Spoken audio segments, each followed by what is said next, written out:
키워드로 보는 시장 시간입니다. 오늘은 단기, 지금만 사는 게 아니라 저희가 미래를 살아야 되기 때문에 조금 더 멀리 깊게 볼 수 있는 그런 투자 전략을 세워보려고 합니다. 글로벌 이슈부터 저희 하반기 전략까지 이어갈 수 있으니까 끝까지 채널 고정해 주시고요. 자, 오늘 함께 하실 분 우리은행 투자상품전략부의 박형중 이코노미스트 모셨습니다. 안녕하십니까? 네, 반갑습니다. 네, 저희 먼저 첫 번째 키워드부터 열어서 이야기를 풀어나가 보도록 하겠습니다. 이제 오늘 저녁이죠. 영란은행의 기준금리 결정이 또 될 텐데요. 향방이 어떻게 될지 궁금해집니다. 일단은 영국 CPI가 3년 만에 가장 낮은 수치를 기록하고 있다 보니까 이게 또 주요 포인트가 되고 있는데 저희 CPI 2%대 어떻게 해석해야 될까요? 일단 다른 나라 중앙은행도 모두 마찬가지지만 영국도 물가 목표를 2%로 하고 있단 말이에요. 이번에 발표된 소비자 물가가 2%, 딱 2%를 기록을 했습니다. 그래서 물가 목표를 달성했다는 측면에서 보게 되면 상당히 고무적인 거라고 볼 수 있을 것 같아요. 근데 다른 중요한 물가가 또 있습니다. 근원 소비자 물가, 네. 그러니까 변동성이 큰 항목들을 제외한 물가를 보면 여전히 3.5%로 높습니다. 일단 물가 목표치는 달성을 했지만 향후에도 물가가 안정세를 유지할 수 있는지에 대해서는 아직은 확신하기는 어려운 상황이거든요.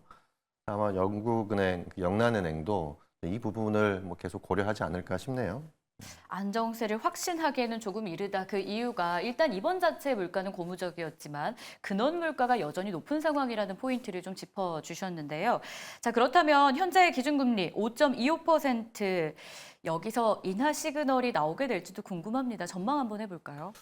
일단 인하 시그널은 줄 것 같습니다. 네. 근데 하반기에 기준금리를 인하할 가능성은 상당히 높은 것으로 생각이 되고, 근데 이제 7월 4일이죠.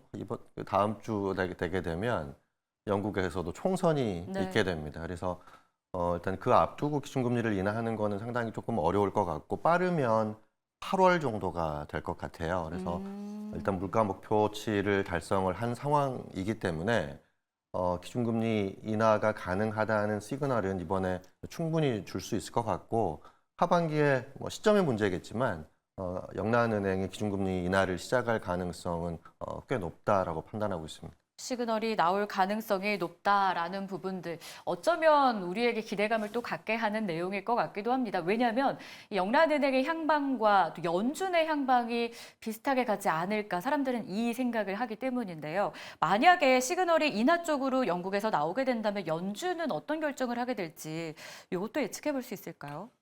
일단 연준도 지난 6월 FOMC 때 올해 기준금리 인하 한번 하겠다라고 조금 공개하지 않았습니까? 네. 그래서 미국도 올해 하반기에는 기준금리 인하를 시작을 할 텐데 금융시장하고 연준의 생각이 조금 다른 것 같아요.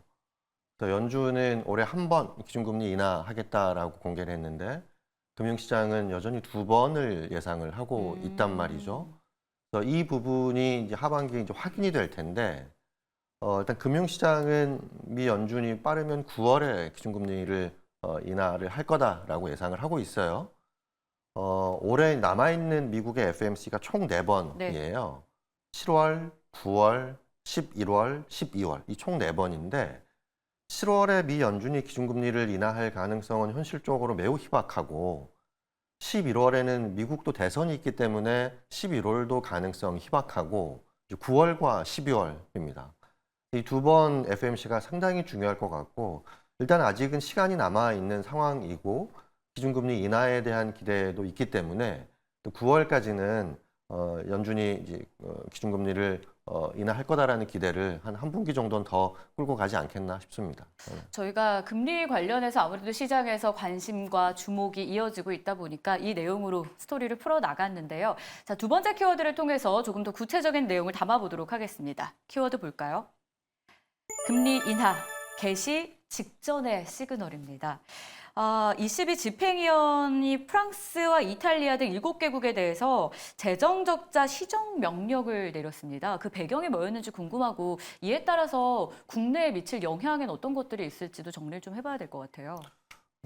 일단 유럽 EU는 그 회원국들에 대한 재정 규율을 이제 강제를 하고 있죠. GDP의 그 3% 미만의 재정 적자를 이제 유지하도록 하고 있고 정부 채무는 GDP의 60% 미만으로 하도록 하고 있는데 일단 프랑스하고 이탈리아를 비롯한 주요 국가들이 이 권고 비율을 넘어선 재정 적자를 기록을 하고 있어요. 그래서 이거를 이제 시정 명령을 개시를 한다라고 하는 건데 또 우리나라에 미치는 영향 지금 당장은 클 것 같지는 않습니다. 당장은 클 것 같지는 않은데 2010년 초반이죠. 유럽에서 재정 위기가 벌어졌습니다. 그때 전 세계 주가도 급락을 하고 채권 금리도 크게 올랐던 경험이 있죠. 이번 이제 그 프랑스와 이탈리아 재정 적자 시정 명령이 그때만큼 큰 파급력을 가지는 않을 것 같아요. 근데 일단 미국도 그렇고 유럽 주요국들도 그렇고 재정 적자나 국가 부채 문제가 꽤 심각한 상황이기 때문에 이러한 부분들이 앞으로도 환율이라든지 금리라든지 통화 정책에도 꾸준히 지속적으로 영향을 미칠 가능성이 있기 때문에 좀 관심 있게 지켜봐야 될 것 같고 이 재정 적자와 국가 채무 문제가 빠르게 완화가 되지 않는다고 하게 되면 각국 중앙은행이 기준금리를 인하한다고 하더라도 채권 금리는 그만큼 떨어지지 않을 가능성이 있기 때문에 이 부분은 앞으로 하반기 이후 중장기적으로 꽤 중요한 문제로 부각할 가능성이 있다라고 보고 있습니다. 연준의 움직임을 아무래도 여러 지표와 또 글로벌 변수들을 통해서 예측을 해볼 수 있는 상황인데요. 또 하나 봐야 될 게 건설 쪽이 아닐까 싶어요. 주택 시장이요. 미국의 주택 건축업체들의 심리가 좀 악화되는 모습이었습니다. 6월에 주택 시장 지수가 43을 기록하면서 예상치도 또 이전치도 모두 하회를 한 모습인데 여기서 저희가 좀 발견할 수 있는 의미가 있을지 어떤 내용을 찾아서 저희가 좀 시장에 적용하고 알아놔야 될까요? 일단 부동산 지표가 굉장히 많잖아요. 네. 그래서 NAHB 지수는 이제 그 중에 하나인데 이게 3개월 연속 이제 하락을 했습니다. 그러니까 부동산 경기가 조금 위축되고 있다라는 시그널로 받아들일 수 있을 텐데 이게 이제 단기적으로 보게 되면 금융시장의 기준금리 인하 기대를 키울 수 있는 요인이 될 것 같아요. 또 뭐 건설 쪽이라든지 부동산 쪽이 안 좋아지는 신호가 나타나게 되면 기준금리 인하에 대한 뭐 희망, 기대가 조금 높아질 수 있는 요인이 되긴 하지만 전반적으로 보게 되면 미국의 부동산 시장, 특히 주거용 부동산 시장은 상당히 강합니다.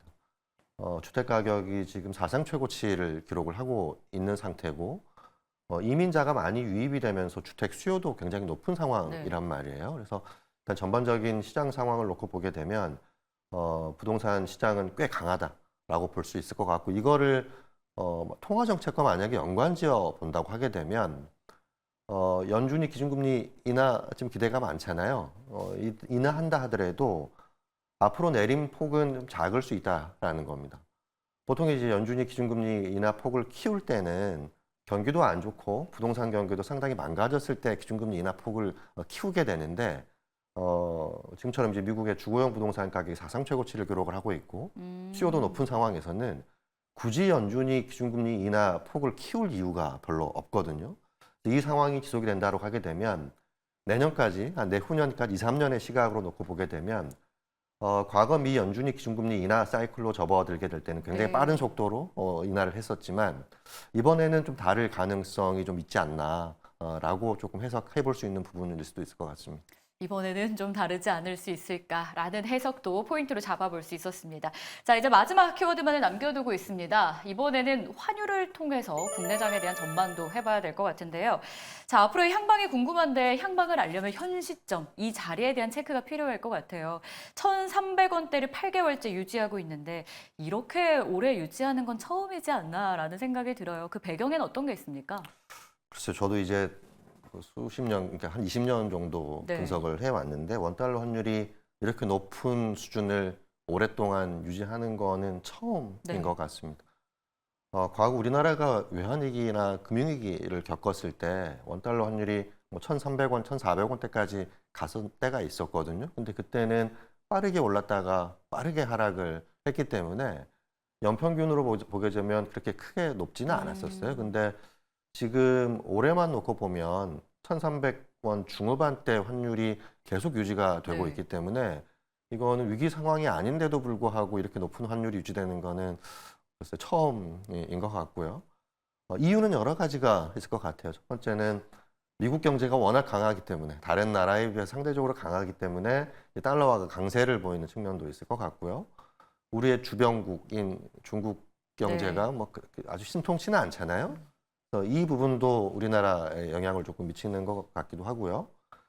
수급적으로도 우리나라 분들이 해외 투자 많이 하시잖아요. 하기 때문에 이 달러에 대한 수요가 꽤 큰 영향도 있을 것 같고요.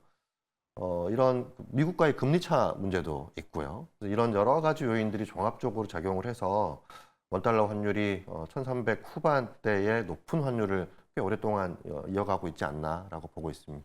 자, 앞서서 말씀해 주셨는데 국내 투자자들의 해외 투자가 증가하고 있는 것도 어쩌면 하나의 영향이 될 것이고 가장 중요한 건 그거였던 것 같아요. 우리 자체의 문제가 아니라 달러가 너무 강하기 때문에 어쩔 수 없이 또 우리가 반영되는 결과치들도 있을 것 같은데요. 자, 그럼 이제 마무리 차원에서 저희 코스피 지수의 향방도 전망을 좀 해보겠습니다. 저희 밴드 어느 정도로 코스피 전망을 하고 계신지요? 일단은 시장 흐름이 좋죠. 네. 앞서도 말씀을 좀 드렸지만 지금 시장에서 핵심 이슈가 두 개인 것 같습니다. 하나는 미 연준이 기준금리를 인하할 것이다라는 기대. 이게 이제 주식시장에 우호적으로 작용을 하고 있는 것 같고요. 엔비디아를 중심으로 한 주도주의 이익 전망이 강하다. 네. 이 두 가지가 시장을 이끌고 있는데 적어도 한 9월 정도까지는 이 흐름이 이어질 가능성이 꽤 높다라고 판단이 됩니다. 그 사이 뭐 조정을 받는다 하더라도 큰 조정은 없을 것 같고요. 그래서 일단 기준금리 인하에 대한 기대가 유지되는 한, 그리고 엔비디아를 비롯한 네. 주요 기업들의 실적 전망이 우상향하는 한 시장 흐름은 조금 긍정적일 것으로 예상을 하고 있습니다. 네, 알겠습니다. 9월까지는 이런 긍정적인 흐름이 이어질 가능성이 높다라는 부분, 저희는 금리 인하에 어쩌면 다시 한번 영향이 이어지지 않을까. 이미도 그 영향권에 있지만 기대감이 이어진다면 증시의 흐름도 긍정적일 것이다. 이렇게 정리를 도와주셨습니다. 지금까지 박형중 우리은행 이코노미스트와 함께했습니다. 오늘 말씀 고맙습니다. 네, 감사합니다.